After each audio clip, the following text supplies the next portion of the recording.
Assalamualaikum warahmatullahi wabarakatuh. Kami dari kelompok 2 ingin mempresentasikan tugas pengantar ilmu komunikasi tentang komunikasi nonverbal. Sebelumnya, perkenalkan, nama saya Faras Nashwa Amara. Nama saya Naila Indra Pandini. Nama saya Amanda Fatima. Kami akan menjelaskan tentang pengertian komunikasi, Contoh komunikasi nonverbal, Unsur-unsur dan fungsi komunikasi nonverbal. Selanjutnya, saya akan menjelaskan tentang pengertian komunikasi nonverbal.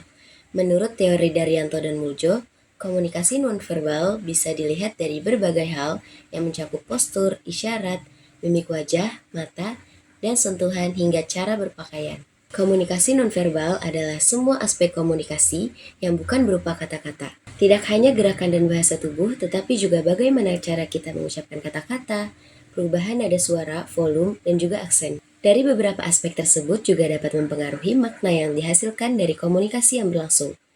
Komunikasi nonverbal juga mendukung komunikasi verbal yang dilakukan oleh seseorang, karena masyarakat luas beranggapan bahwa komunikasi nonverbal tersebut lebih terpercaya. contoh komunikasi nonverbal. Contoh komunikasi nonverbal ada 3. Yang pertama ada sentuhan. Contohnya seperti bersalaman, berpegangan tangan, sentuhan punggung, pukulan, dan lain-lain. Yang kedua ada vokalik, yaitu unsur nonverbal dalam ucapan. Contohnya adalah nada bicara, nada suara, kecepatan bicara, dan lain-lain. Yang ketiga ada kronemik, yaitu bidang yang mempelajari penggunaan waktu dalam komunikasi nonverbal.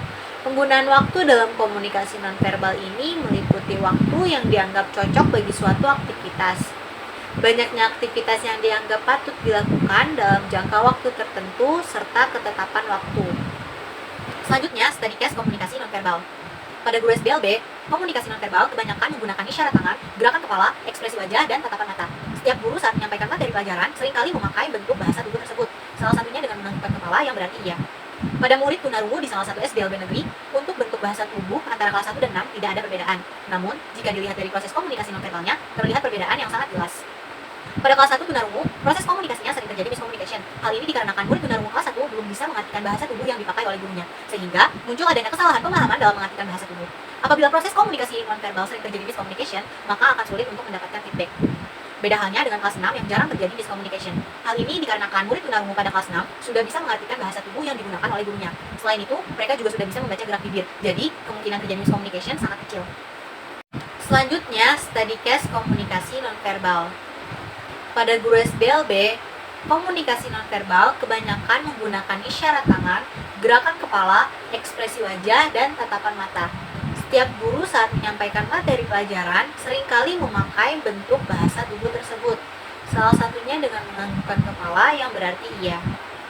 Pada murid tunarungu di salah satu SDLB negeri, untuk bentuk bahasa tubuh antara kelas 1 dan 6 tidak ada perbedaan. Namun, jika dilihat dari proses komunikasi nonverbalnya, terlihat perbedaan yang sangat jelas. Pada kelas 1 tunarungu, proses komunikasinya sering terjadi miscommunication. Hal ini dikarenakan murid tunarungu kelas 1 belum bisa mengartikan bahasa tubuh yang dipakai oleh gurunya, sehingga muncul adanya kesalahan pemahaman dalam mengartikan bahasa tubuh. Apabila proses komunikasi nonverbal sering terjadi miscommunication, maka akan sulit untuk mendapatkan feedback. Beda halnya dengan kelas 6 yang jarang terjadi miscommunication. Hal ini dikarenakan murid tunarungu pada kelas 6 sudah bisa mengartikan bahasa tubuh yang digunakan oleh gurunya. Selain itu, mereka juga sudah bisa membaca gerak bibir. Jadi, kemungkinan terjadi miscommunication sangat kecil. Di sini saya akan menjelaskan fungsi dan unsur komunikasi nonverbal. Fungsi komunikasi nonverbal pertama menyampaikan makna, kedua mempengaruhi orang lain, ketiga mempengaruhi hubungan, keempat mengatur aliran percakapan, kelima mengungkap identitas seseorang. Unsur-unsur komunikasi nonverbal. Pertama, ekspresi wajah. Ini menunjukkan suasana pikiran seseorang yang berdampak pada pembentukan pemikiran lawan bicara. Dua, kontak mata. Menjaga kontak mata ketika berbicara dapat meningkatkan rasa kepercayaan lawan bicara. Ketiga, postur tubuh. Ini lebih menjelaskan bagaimana cara seseorang berdiri dengan tepat ketika berkomunikasi. Keempat, gestur. Gesturnya lebih cenderung ke depan dengan menunjukkan lawan bicara ketika pada bicara kita. Dan yang terakhir, sentuhan. Sentuhan ini bisa mencakup jabatan dan tangan. Kesimpulan dari materi komunikasi nonverbal adalah komunikasi memiliki peranan yang sangat penting bagi kehidupan manusia. Karena itu, kita harus memberikan perhatian yang sesama terhadap komunikasi. Komunikasi nonverbal ini adalah semua aspek komunikasi yang bukan berupa kata-kata atau proses gerakan dari beberapa bagian tubuh. Cukup sekian penjelasan-penjelasan dari kami, kurang lebihnya mohon maaf. Wassalamualaikum warahmatullahi wabarakatuh.